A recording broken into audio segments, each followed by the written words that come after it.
Welcome to उस्टा cyber YouTube channel. आज के ट्यूटोरियल में हम देखेंगे कि जुपिटर नोटबुक क्या है और जुपिटर नोटबुक को कैसे यूज़ किया जाएगा। अगर अभी तक आपने चैनल को सब्सक्राइब नहीं किया तो आप इस चैनल को सब्सक्राइब कर लें ताकि पाइथन के रिलेटेड जो भी आने वाली न्यू वीडियोज़ हैं वो आपको बआसानी मिल सकें। तो चलते हैं जुपिटर नोटबुक की तरफ। तो Jupyter notebook is a web based interpreter जिसको हम वेब ब्राउज़र यानी कि Google Chrome, Firefox, Mozilla, internet explorer जैसे ब्राउज़र के ऊपर रन करते हैं, जिसको हम अपने पाइथन प्रोग्रामिंग के लिए यूज़ करेंगे। जुपिटर नोटबुक को कैसे हम यूज़ करेंगे, उसके कौन कौन से फंक्शंस हैं जिनका हमने यूज़ करना है इन पाइथन प्रोग्रामिंग लैंग्वेज, वो हम देखेंगे। अब जुपिटर नोटबुक में ये है कि हमारे पास लेट से एक बहुत बड़ा प्रोग्राम है, तो उस प्रोग्राम को हम अपने चंक्स में डिवाइड करते हैं और उन चंक्स में अपने प्रोग्राम के आउटपुट को हम देख रहे होते हैं।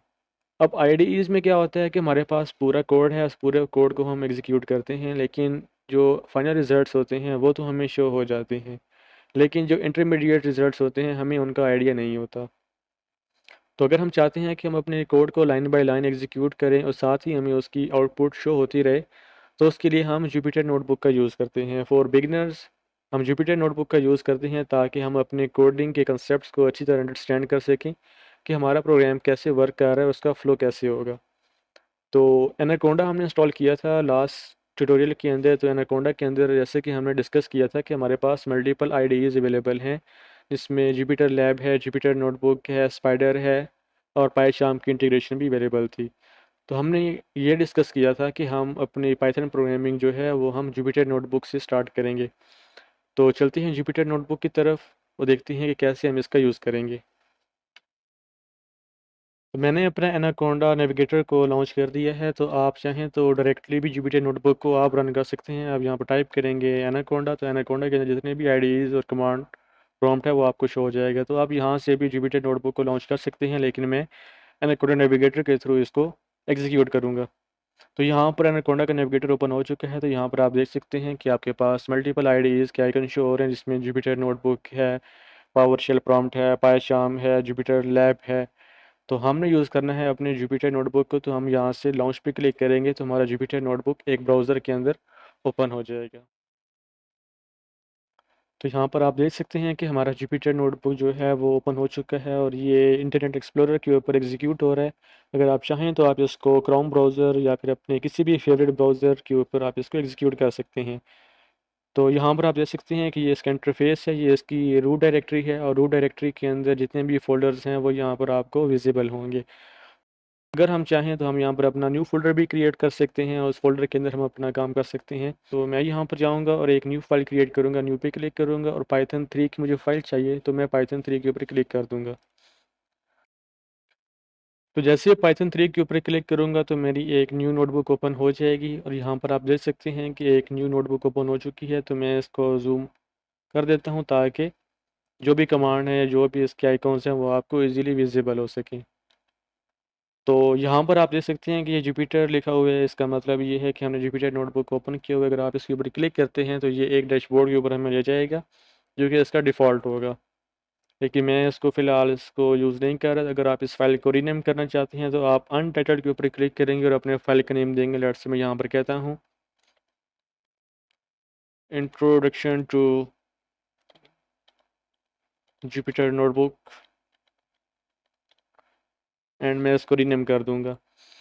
तो अब यहाँ पर आप देख सकते हैं कि यहाँ पर एक लाइन आपको शो हो रही है। इस चीज़ को हम कहते हैं कि ये मेरा एक सेल है। अब इस सेल के अंदर हम अपने कोड को एग्जीक्यूट कर सकते हैं।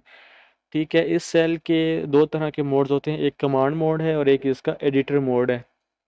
अब यहाँ पर ये ब्लू है, इसका मतलब ये है कि हम इस टाइम पे कमांड मोड में हैं। अगर हम इसके अंदर क्लिक करेंगे तो इसका कलर ग्रीन हो जाएगा। इसका मतलब ये होगा कि हम अभी एडिटर मोड में हैं। तो जैसे ही मैं इसके अंदर क्लिक करता हूँ तो देखिए इससे कलर ग्रीन हो चुका है और यहाँ पर कर्सर ब्लिंक कर रहा है। इसका मतलब ये है कि अभी हम कमांड से एडिटिंग मोड के अंदर आ चुके हैं। अब एडिटिंग मोड के अंदर हम अपना कोड करेंगे। अगर हम चाहें, अगर इसके अंदर हम हेडिंग्स को ऐड करना चाहते हैं तो हम यहाँ पर हेडिंग्स भी ऐड कर सकते हैं। तो हेडिंग के लिए आप यहाँ पर जाएंगे कोड के अंदर, यहाँ पर आप हेडिंग पे क्लिक करेंगे तो यहाँ पर एक हैश का सिंबल शो हो रहा है। अब हैश से क्या मतलब है कि ये हेडिंग को रिप्रेजेंट करेगा। तो अगर यहाँ पर मैं लिखता हूँ प्रिंट तो ये एक हेडिंग बन जाएगी। अगर इसको एग्जीक्यूट करना है तो आप यहाँ पर शिफ्ट इंटर भी प्रेस कर सकते हैं, यहाँ पर आप रन के बटन के ऊपर भी क्लिक कर सकते हैं। अब यहाँ पर ये मेरा कोड नहीं है, ये एक हेडिंग होगी। तो मैं इसको एग्जीक्यूट करता हूँ शिफ्ट इंटर से, तो देखें यहाँ पर एक हेडिंग बन चुकी है प्रिंट के नाम से। अगर आप इसका साइज़ चेंज करना चाह रहे हैं तो आप इसी के ऊपर डबल क्लिक करेंगे और यहाँ आप हैश के साथ एक और हैश ऐड कर देंगे। एक और हैश ऐड की तो इसका फ़ॉन्ट जो है वो स्मॉल होता जा रहा है। एक और हैश मैंने अगर ऐड की तो इसका फ़ॉन्ट मज़ीद स्मॉल हो जाएगा। तो मैं इसको सेट कर देता हूँ और उसको मैं एग्जीक्यूट करवा देता हूँ। तो ये लेट्स से मेरा एक हेडिंग बन चुकी है। आप अपने कोड को बेहतर बनाने के लिए, अंडरस्टैंडिंग को बेहतर बनाने के लिए हेडिंग का यूज़ कर सकते हैं। अब इसके अंदर मैं एक फ़ंक्शन का यूज़ करूँगा, एक बेसिक कोड का यूज़ करूँगा और उसको एग्जीक्यूट करूँगा। तो सबसे बेसिक जो हमारा फ़ंक्शन है प्रिंट फ़ंक्शन है। प्रिंट फ़ंक्शन क्या होता है कि अगर हमने कोई डाटा अपनी स्क्रीन के ऊपर प्रिंट करना है, तो डाटा को स्क्रीन के ऊपर प्रिंट करने के लिए हम प्रिंट फ़ंक्शन का यूज़ करते हैं। तो यहाँ पर मैं एक छोटा-सा प्रिंट फ़ंक्शन लिख देता हूँ और उसको एग्जीक्यूट करवाता हूँ ताकि आपको आइडिया हो सके। तो मैं इसके ऊपर क्लिक करूँगा और यहाँ पर मैं लिखता हूँ प्रिंट पैरेंथेसिस डबल कोट्स और यहाँ पर मैं लिखता हूँ इंट्रोडक्शन टू जुपिटर नोटबुक। तो ये मैंने एक सिंपल सा फंक्शन लिख दिया, उसको मैं एग्जीक्यूट करवाता हूँ तो शिफ्ट इंटर। तो देखिए यहाँ पर मैंने एक लाइन यूज़ की, उसको मैंने एग्जीक्यूट किया और साथ ही इसकी आउटपुट आ गई है। इसी तरीके से मैं एक और काम कर देता हूँ। लेट्स से कि यहाँ पर मैं एक स्ट्रिंग ले लेता हूँ str के नेम से, उसको मैं असाइन कर देता हूँ एक स्ट्रिंग। तो स्ट्रिंग में इसको असाइन कर देता हूँ लेट्स से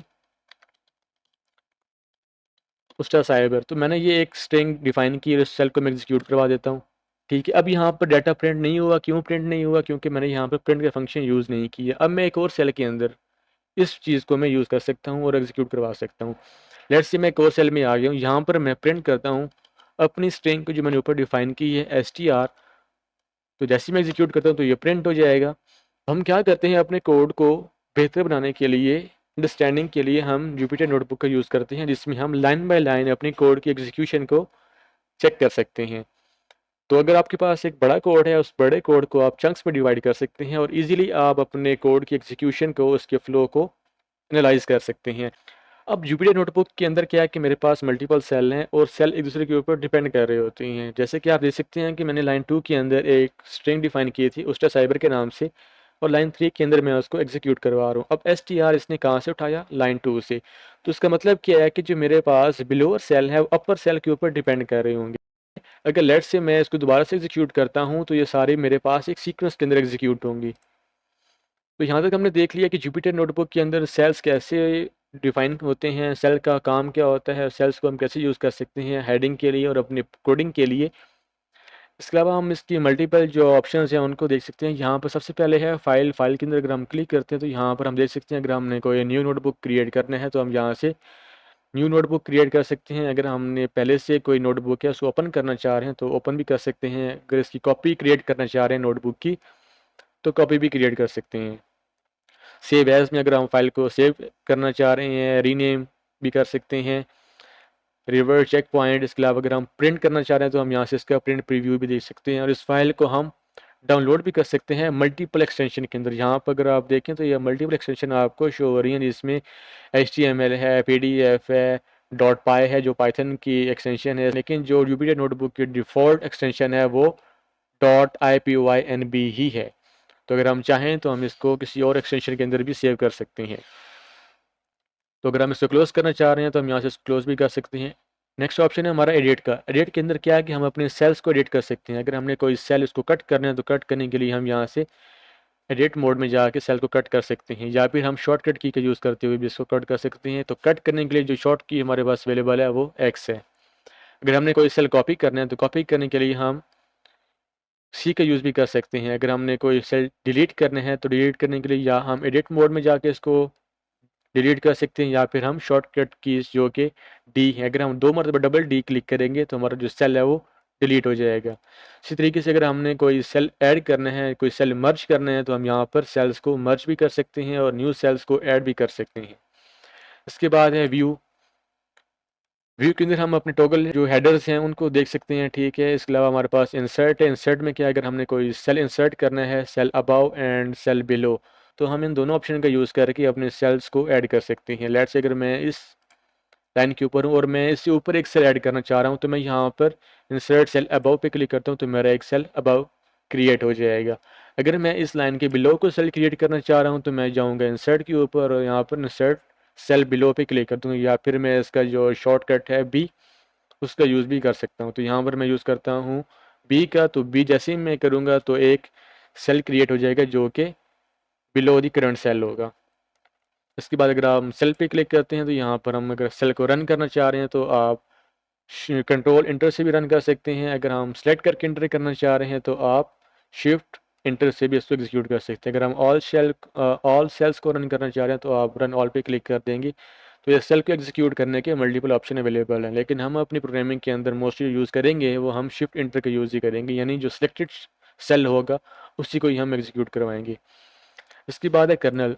अब कर्नल क्या होता है? Kernel is the heart of the operating system. हम कह सकते हैं कि जो भी हमारे पास प्रोग्राम हैं उनको एग्जीक्यूट करवाने का जो भी काम है वो हमारा कर्नल परफॉर्म करता है। जो भी हम यहाँ पर टाइप करेंगे वो डाटा हमारा कैसे ऑपरेटिंग सिस्टम से इंटरेक्ट करेगा, कैसे हमारा डाटा हार्डवेयर डिस्प्ले के ऊपर प्रिंट होगा, वो सारे काम कर्नल की रिस्पॉन्सिबिलिटीज होती हैं।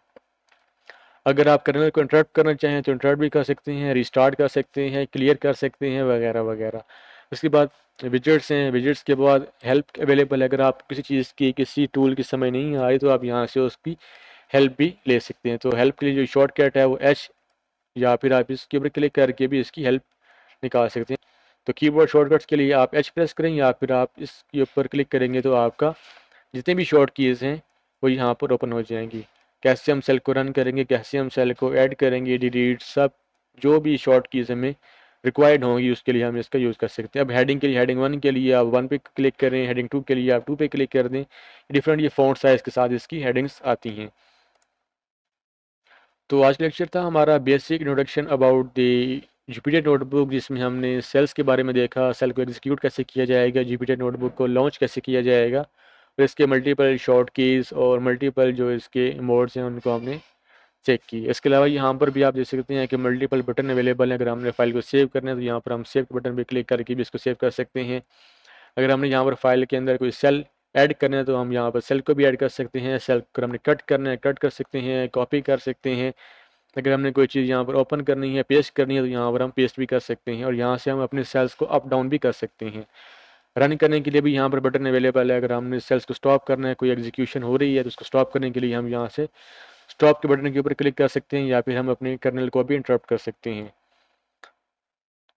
तो ये मल्टीपल ऑप्शन यहाँ पर भी अवेलेबल हैं और इसकी शॉर्ट कीज़ भी आपको बता दिए गए हैं। यहाँ पर भी आप जाके इनके डिफरेंट ऑप्शंस को चेक कर सकते हैं। तो आज का जो हमारा लेक्चर था वो था about introduction about the Jupyter notebook. Jupyter notebook क्या है, इसको लॉन्च कैसे किया जाएगा, इसके अंदर हम हेडिंग्स को कैसे इंसर्ट करेंगे, सेल्स कैसे इंसर्ट होंगे, कोड कैसे करेंगे, कोड को एग्जीक्यूट कैसे किया जाएगा। बाकी इसके अंदर जितने भी शॉर्ट कीज़ हैं उनके बारे में हमने डिस्कस कर लिया कि कैसे हम सेल को अबव एंड बिलो ऐड कर सकते हैं, डिलीट कैसे कर सकते हैं, कॉपी कैसे कर सकते हैं। तो जुपिटर नोटबुक के हवाले से जितना भी इंट्रोडक्शन था वो हमने आज के लेक्चर में कवर किया है।